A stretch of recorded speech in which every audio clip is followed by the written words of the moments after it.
Guys, atin na pong pipitasin ang ating kalabasa at atin na po siyang gugulayin ngayon dahil wala pa tayong sahog. Magigisa lang tayo ng kalabasa. Sinasabi, kapag may tinanim, mayroong aanihin. Ito guys, kita nyo? Ang laki. Oh, wow! Ang laki niya guys. So, diba? Ano muna? Ayan, mamimitas naman po tayo ngayon ng ating alokbati. Ayan, puputulan po natin masyado ng mahaba guys.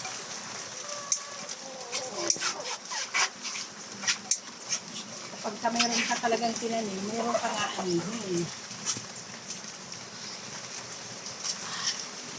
Pumunta kasi lahat sa likod guys, oh. Ayan.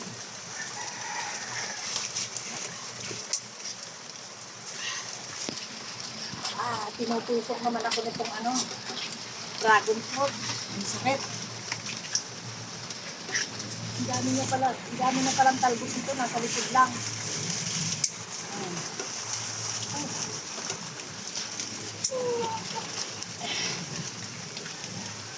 Ayan.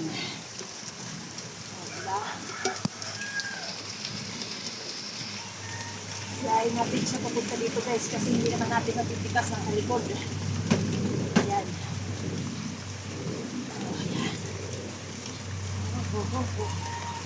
So, ito natin siya ba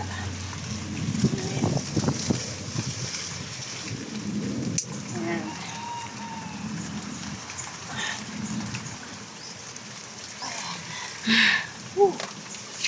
Diba? Pero nasa likod. Ito dito. Nasa likod lahat eh, oh.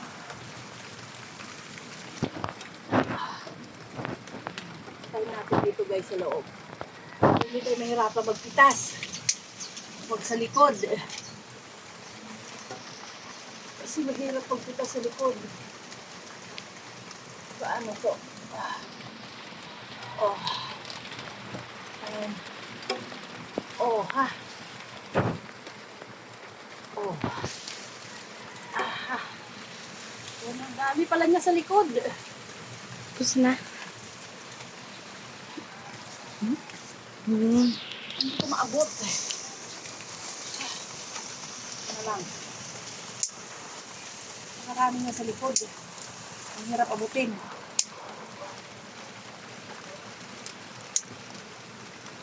Sige na, i-stop mo na muna yung dyan. Ayan guys, yan ang ating napitas na alokbate. Medyo nahirapan ako kasi nasa likod. Pero at least nakuha natin marami. Ayan. Thank you for watching. Bye-bye.